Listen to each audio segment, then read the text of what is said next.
Once upon a time, me and Cody moved to this godforsaken small city in Alabama.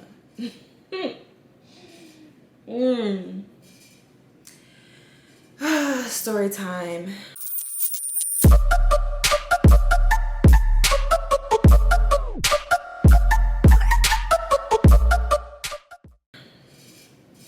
Welcome and welcome back to my channel. Hey friends. Oh, as you can see, I'm not here today. I wish I could have came together, put myself together a little bit better, but not today. You guys, I just have a quick life update and story for you guys as to like what's going on in my life, in our lives. We just gonna cut straight into it. Me and Cody are moving. Like we are moving like tomorrow because there's a sense of urgency now that has never existed more than it does right now. Let me give you guys a little backstory.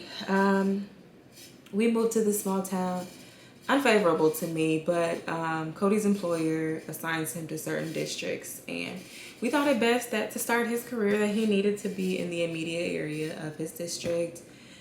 We won't go too far into that. Anyway, so he had been here before we got married. I ended up joining him obviously after we got married. I think it was both kind of understood that we didn't prefer this place, that we didn't, that we kind of sacrificed a lot of things to be here, as far as comfort, as far as our social lives, as far as our marriage, as far as our sanity. Like a lot of things were were sacrificed being here. Oh my goodness. Sorry, I'm gonna try and stay focused. So yeah, we were here. It wasn't our ideal location, wasn't our ideal place, but we thought we had found the diamond in the rough, right? In our loft. We moved into a loft. Well, he moved into a loft. He found this place and it's beautiful. Floor to ceiling windows, beautiful natural sunlight. Like it was just a rustic and beautiful loft experience. And it was just like, wow, to live in a city like this and find a place that looks like this, like, thank God, like this is our oasis. This makes being in this city, better in a lot of ways. So we thought. Turns out the best part of being here was also the worst. Like how ironic, right? But yeah, I guess more into that later. As time progressed, like things just increasingly added to the list of discomfort. Where do I even begin? I think the way that I dealt with it in the beginning was I was traveling still.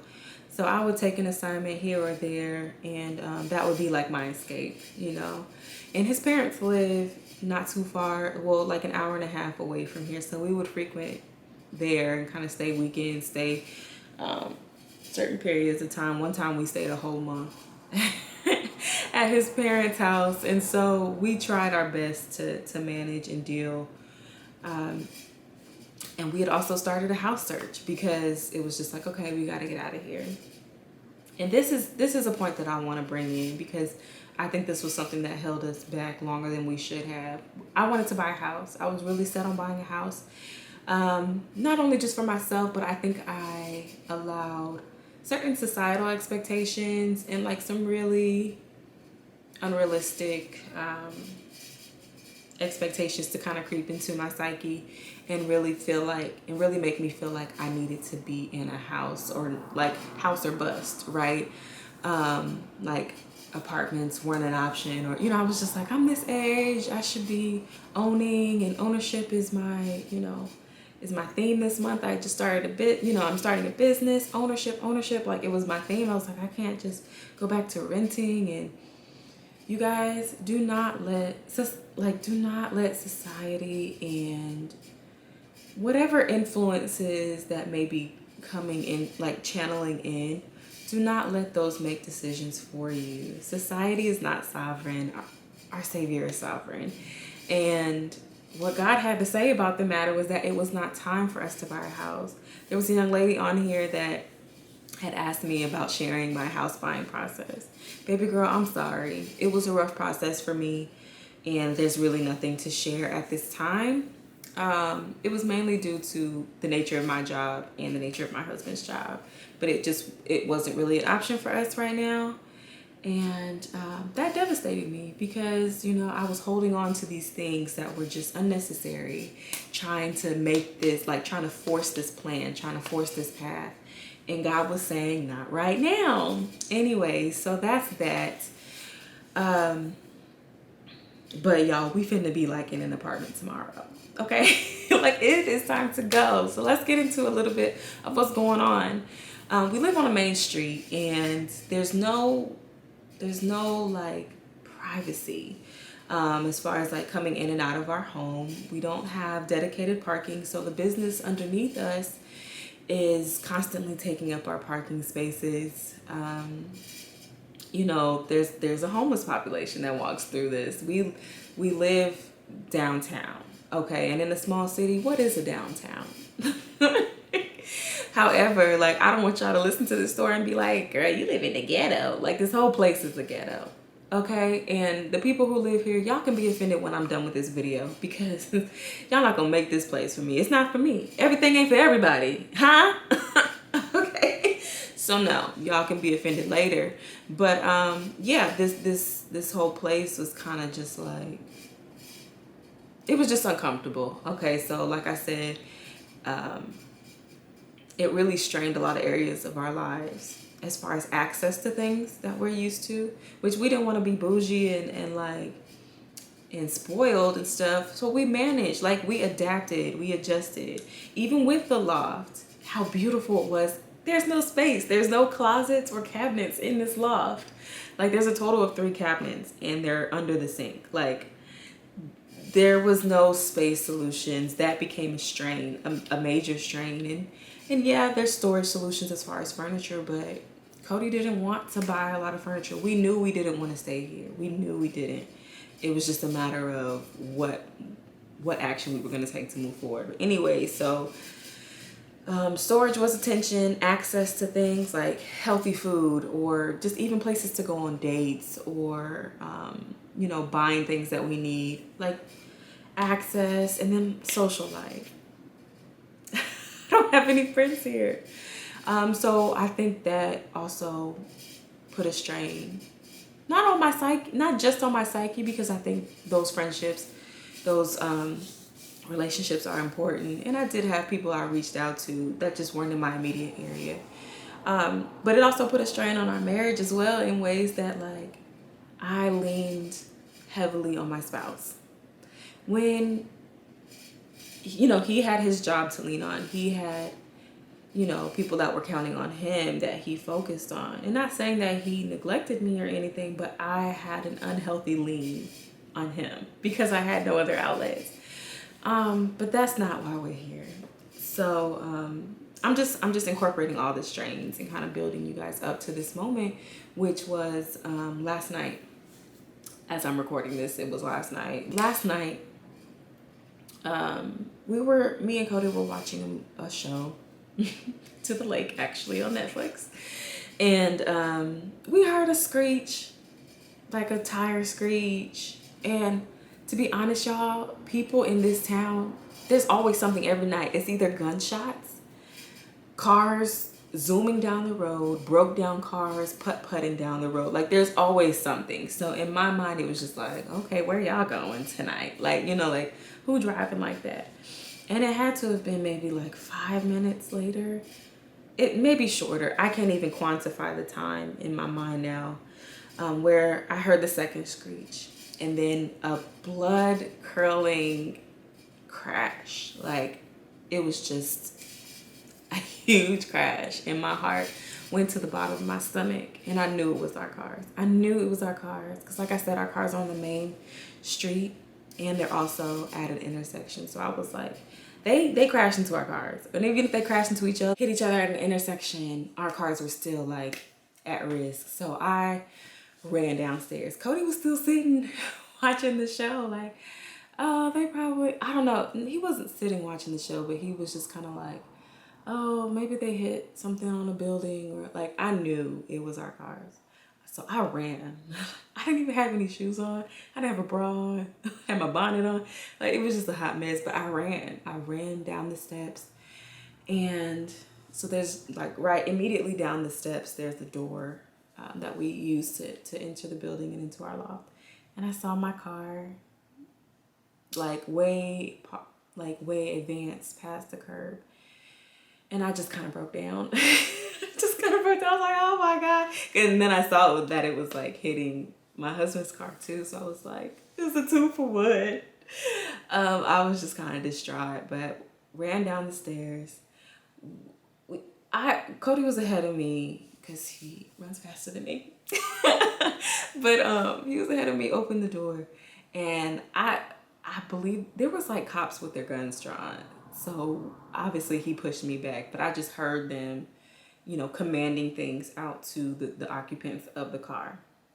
I think one of the occupants had tried to like escape the car. Their car looked terrible.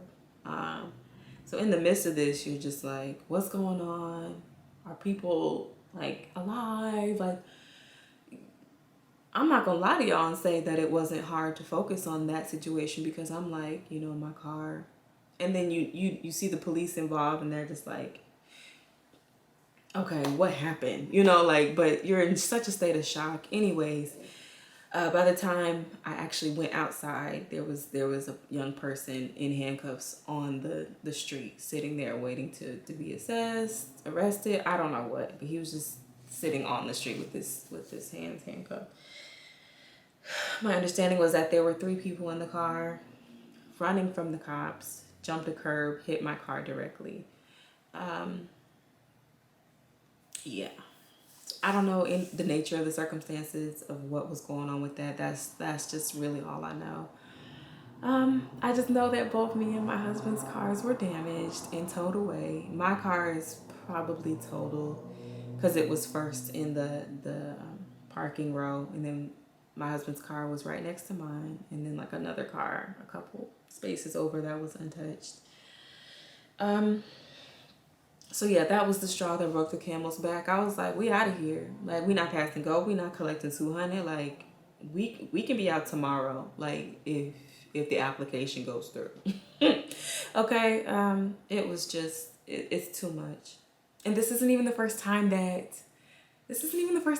cars have been hit. Cody had an Altima when he first moved here. That was hit in front of our building. And so he bought a new car, which was the Mercedes. And we were fine for like a year. And then somebody tried to bust, like I told y'all, homeless people walk these streets all the time. Like, it's just downtown. They be walking around singing at 3 a.m, singing old school R&B songs. Like, it's ridiculous. Anyways, so one of these homeless people tried to bash my window in with the rock. Maybe like a year after, I don't know what the time was. Anyways, that happened. Somebody in the front of the building saw him, caught him. It stopped. We were like, thank you, God. Good looking out. Went on about our business. We were still advancing the search for our house at that time. So we were just like, we're going to get out of here. We got to go. I'm trying not to beat myself up about delaying the process of moving, because part of me is just like, Raquel, you held on to the idea of buying a house too long. You should have let it go. But then the other part of us was being very mature about the process and understanding that home ownership, home buying, the process takes time. And so I think we were in that mature space of thinking that it takes time. But I also do think that I held on to the idea too long, which is why I tell you guys, like, don't hold on to things that aren't serving you. Like, don't let where you think you should be, don't let what society tells you should do, or whatever unhealthy expectation you place on your life and your situation, don't hold on to that, especially if it's not serving you. And in our case, it was not serving us. So yeah, I think it was a combination of us thinking that the process just took this amount of time and that we needed to hold fast, and not prematurely jump the gun on buying a house and miss out on an opportunity. And the other part was me holding on to the idea too fast. I should have been out of here a while ago, but I mean, yeah, here we are. And then we have finally decided this week that we were gonna move. Like, I talked to the apartment complex and we were like, okay, we're not waiting anymore. And I had things ready to go in the car in the morning. My friend had asked me to check the trunk to see if she left her shoes in the trunk. And I was like, okay, when in my head, I was like, okay, when I go put this stuff in the car in the morning, I'm gonna check to see if her shoes are there. No, like this happened Saturday night and I was gonna do all of that Sunday morning. And so it was just devastating. I think the timing.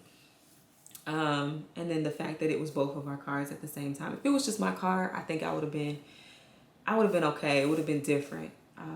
But both of ours at the same time, come on, man. And just the timing, like I said, like we were already ready to go. And so it was just like, wow. Through all of this, I want to try and end on a positive note because like it took a while for me to process and like really like control my emotions last night, but I can't let go. Like, I hold fast to the idea that everything happens for a reason. We are both people of faith, and I hold fast to the notion that God is in control of everything. And so, yeah, I mean, it's hard. And I kept saying this last night. I'm like, this is a really tough time to think that everything happens for a reason. Like, this is a really tough time to believe that. And this isn't the worst thing that could have happened. We're just grateful. We're grateful we weren't in those cars. We're grateful that we weren't out of town and one of them was hit and run like his other car, and we had to chase people for information, wouldn't know what was going on, couldn't get insurance to fix things because there's no report. Like, we're grateful. We're grateful, number one, to be alive. Like, first and foremost, like, a car is material. And yes, it's devastating to come down and see both of your cars destroyed. You value the fact that you could come down and see that with your eyes and walk down, run with your legs. You know, you're alive. So yeah, we're grateful for a lot of things, and we do believe that God's going to take care of us. Like, he is never not taking care of us. So this isn't the time to just like throw in the towel, curse God, and die. Like, this is the worst thing that's happened to us. Like, we are grateful that in this life we haven't had to endure, you know, a lot of things. And if this is the height of our endurance test or like our challenge or our struggle, we're grateful, you know. So we're not gonna just yeah. But before we went to bed, Cody said something so beautiful. Like, we were just laying in bed, holding each other, processing, praying, waiting on the tow truck to come get his car. And he said something so beautiful when we finally were going to sleep. And he asked me, he said, Raquel, what do you think would have happened if neither one of our cars were there? And if you can see, I'm going to show again, the way my car was pushed up above the curb, like the angle, we both came to the understanding that this car would have hit the building and died. Because the way their car was damaged already, just hitting our cars, was already like, whoa, a miracle. Like, they walked out of here. I think one crushed their pelvis. But my point is, like, the damage of them just hitting our cars alone was already extensive. So if our cars weren't there and they hit a building or anything else, they would have died. We believe that. And so he asked me, he said, what if your car has saved their lives? And I thought that was such a beautiful perspective to have, because it's just like, yes, we don't know why everything happens. We don't know what part of the story we play, what role we play in the grand scheme of things. Like, it's just like, why did this happen to us? You know, that it could have just been a byproduct of their situation. Like, we could have just been a part of the consequences of their bad decision. But we also were used to show them mercy and spare their lives. Like, it's just amazing how God works. And I'm not going to preach. I'm not going to preach today, but I do want to leave with a positive outlook, because I know God's going to take care of us. And I want to share that with y'all. I'm not going to just share the ugly. I do want to share the hopeful and the beautiful, because when things do pull around, when things do turn around, I want you guys to see the full extent. I want you guys to understand the full picture. So yeah, that's the story. I'm not gonna do any like apartment tour, like apartment search videos, anything like that. Like that's not gonna happen. Like I said, we moving. Honestly, I think we're just gonna go back to the apartment where I lived when I first moved to Alabama, which is nostalgic, which is close to us. Just gonna get like a 3-bedroom, obviously, instead of a 1, but like we're grateful to get to move forward, to move on from this place. We're excited for what God has in store for us. We're excited for what's next, and we're gonna figure it out along the way. So I'm partially taking y'all with me, but y'all not gonna get no search. Y'all not gonna get all those fancy videos that come with the whole glamorous "we're moving" kind of announcement. Yeah. Y'all may get an empty apartment tour. I don't know. Might get some decorative things. I might make it exciting on that end, but right now we gotta get out. So yeah, we gone. That's the update, y'all. We're moving. Yay! Exciting. I'm excited. Me and Bae got places to go eat, like go on dates. We don't have to drive an hour, 2 hours to go out on a date. I can have access to personal trainers, Whole Foods, Targets, Chick-fil-A's. Like, I'm just excited of all the possibilities. All these things that I've been missing that weren't here, that I didn't have access to. Like, I'm just excited. Thank you, Lord. Anyways. Thank you for all your well wishes and like thoughts and prayers that you guys sent to me on Instagram. And thank you for just all your support and all your love. Also, thank you for rocking with Nurse Rocky. I will see you guys in my next video.